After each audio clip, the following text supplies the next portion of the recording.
Houve um tempo que os bichos falavam. E segundo os mais velhos conta, que naquela época que os bichos falavam, o camarada chegou em casa meio aperreado, tostado, com as gaias meio tostadas. Aí a mulher começou com telelei, coisa e tal, bererê. Eu sei que ele meteu a mão por cima da venta, ela caiu por cima do sofá e passou o pé por cima de uma almofada que o gato estava dormindo. O gato correu para dentro do quarto e entrou debaixo do guarda-roupa.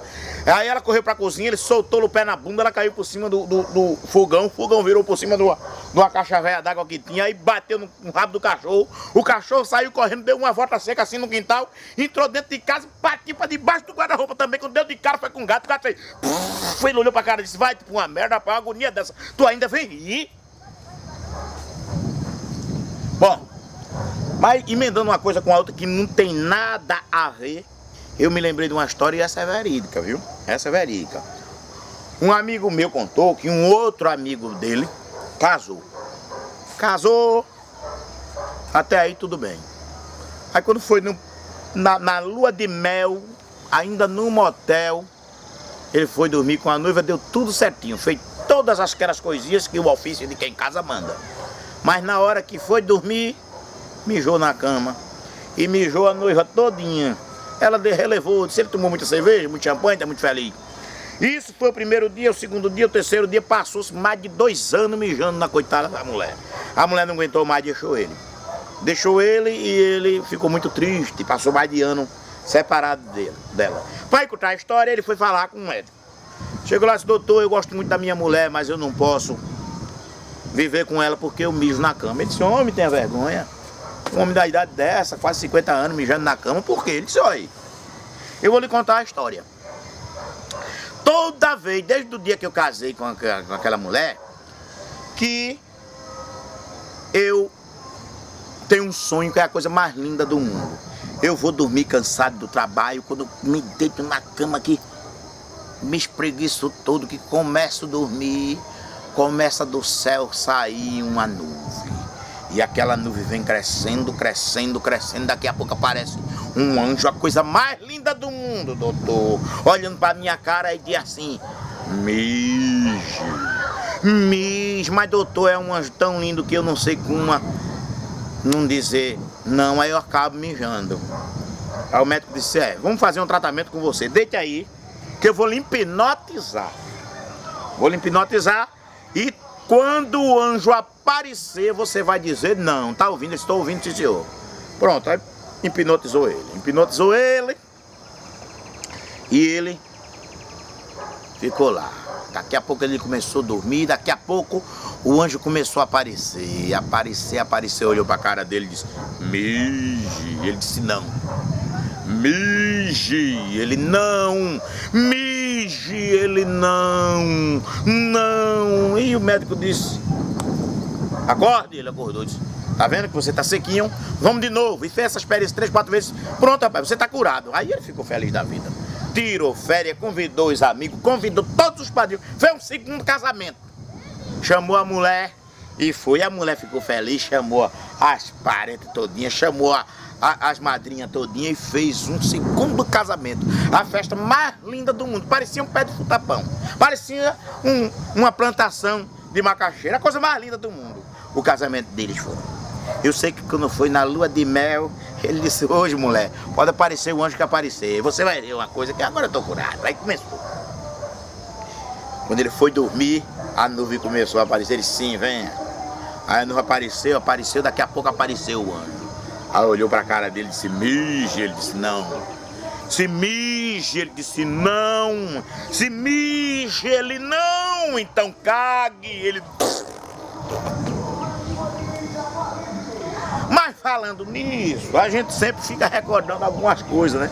Aí eu tava me lembrando agora, porque nessa paisagem linda aqui atrás de mim, se você observar direitinho, você vai ver a igreja logo ali, ó. A igreja logo ali. E toda vez que eu vou pra ali, eu tenho recordações. Recordações das figuras ilustres de escada, figuras folclóricas, que com o passar do tempo vão-se os anéis e ficam os dedos, ou vão-se os dedos e ficam os anéis, e a gente começa a lembrar daquelas festas de antigamente, das passeatas de Padre Geraldo. Aí eu me lembro de uma história de um carro vermelho, que Ronaldo do Açúcar tinha um carro vermelho, uma caminhoneta, sei lá o que era um dos melhores sons daqui da região. Pois bem, e tinha aquela caminhada que Padre Geraldo fazia para Frecheiras, todo ano na Paixão de Cristo. Naquela época eu não era diretor da Paixão de Cristo, eu não entendia nada de Via Sacra, portanto não sabia que eram 14 estações e cada estação uma música, né? Por exemplo, aquela Pela Via Dolorosa de Sião, filha sorosa, quarta estação, tal. Que essa que eu cantei, se eu não me engano, é a 8ª.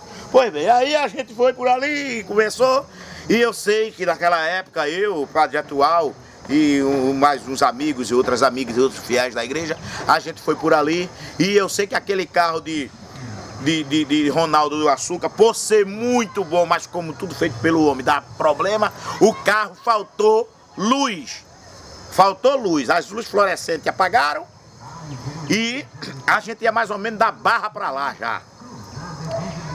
Mas ficou o microfone. Aí eu aproveitei, peguei o microfone sem saber nada, eu digo, vamos cantar uma música. Eu comecei no meio do povo. Eu acredito que o mundo será melhor quando o maior que padece acreditar no menor. Eu sei que eu saí por ali cantando e escutando os burburinhos da voz do povo. Deixa que era o povo sem entender por quê o meu amigo estava cantando aquela música, que na verdade não era meu amigo, era eu, imitando ele. Eu sei, meus caros telespectadores, que lá na frente o carro bateu numa pedra e para minha infelicidade o gerador pegou. Aí eu soltei o microfone e o meu amigo correu e pegou o microfone aí e disse: em primeiro lugar eu quero dizer que tem um cabra safado me imitando. Mas eu gosto de imitar as pessoas ilustres de escada. Tem outro amigo também, que logo ali também, pertinho na Rua da Matriz, que era uma pessoa importante, um professor aqui de nossa cidade, que eu tenho muita admiração por ele e pela família dele. E sempre foi um cara muito amigo meu, sempre conversei com ele, né? Que Deus o tenha, para mim era um dos homens mais inteligentes que eu já conheci, apesar de ter o apelido de doido. Não vou citar o nome dele aqui porque eu não pedia à família autorização para isso. Aí um dia eu tava lavando o Paraty do meu tio, aquela Paraty que eu virei com ela vindo de Gaipu pra cá. Aliás, eu tava no Bigu, o motorista era outro. E, pois bem, eu tava lavando lá, e era um dia de sábado, e ele passou. Aí ele olhou por lá e disse assim: oi, eu quero falar com tu. Aí quando eu me virei era ele, eu digo: diz, fulano, tudo bom? Tudo bom, rapaz? Eu queria conversar com você pra ver se... Oi, Arthur, tudo bom? Arthur do Verona joga uma bola danada. Naquela época era o Verona fazendo sucesso e Arthur jogava muita bola mesmo. Arthur do Verona, o melhor jogador de escada. Olha, pois bem, como eu tava dizendo, eu queria conversar com tu, que era pra tu conversar com teu primo, que eu queria hoje assistir lá no Cu Português o João Corme. Tudo bem, João Corme? Meu tio João Corme na época era vivo. João Corme, você é um homem de bem, trabalhador, exemplo de comerciante. Pois, aí eu queria assistir o show como é o nome daquele cantor, rapaz, que canta Boneca de Trapo, Pedaço da Vida, Nelson Gonçalves. Aí eu queria que Rio Bonito, né? Que paisagem bonita. Pois bem, voltando ao assunto. Aí, essa pitanga foi daqui do sítio também. Aí, eu queria assistir o show de Nelson Gonçalves. Sabe por quê? Porque eu não bebo mais. Mas eu bebo. Eu não bebo mais. E eu queria uma pessoa para dirigir um carro. E queria uma pessoa que fosse responsável para ir assistir hoje no Clube Português também. Só que hoje é o show de Fábio Júnior.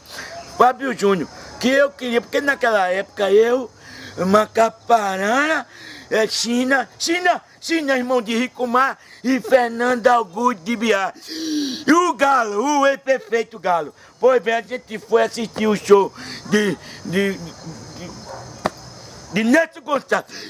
Aí no meio do caminho um morcego entrou dentro do carro, era um Chevette, isso foi em 1979. O Chevette era 71, eu não sei como. O Chevette era 1971, mas ainda era o ano de 1969. Mas tudo bem.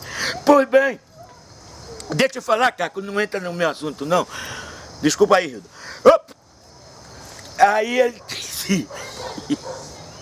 O morcego entrou dentro do carro e Fernando Augusto de Biá, o Galo, ia dirigindo em cima, ia com um casaco virado assim para trás por causa do frio, porque o quebra-vento do Chevette estava aberto. Aí ele com frio botou o casaco assim para trás.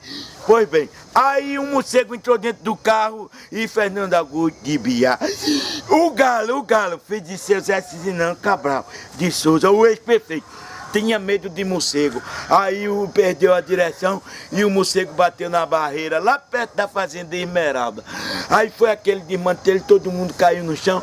Fernando botou a mão na cabeça e disse: e agora, Rito, o que é que eu vou fazer, rapaz? Eu virei o carro do meu pai, um carro novinho que nem lançado foi ainda. E o que é que eu faço? Aí eu era mais respeituoso. Aí eu digo: peraí, quando eu olho no chão, o Sina tá lá com o casaco virado pra trás. Aí eu peguei, meu Deus do céu, Sina quebrou o pescoço. Eu fui virar a cabeça de Sina disse: rapaz, eu tô vivo, Hildo, eu tô vivo. Aí, pois bem, eu voltei pra casa. Aí eu disse: ô Fernando, tu diz a teu pai, Zé Cizinão Cabral de Souza, o ex-prefeito, tu diz a ele que foi um cavalo alazão que atravessou na frente do carro. Aí, eu vou dizer a tu, e Fernando contou a história ao então prefeito Fernando Augusto de Biá. A história só durou uma semana, rapaz. Ele descobriu, foi uma confusão menor. Mas eu vou lá, tu depois diz a ele que eu quero viajar hoje pro show do Fábio Júnior, tá certo? Vou lá, tchau, depois a gente conversa.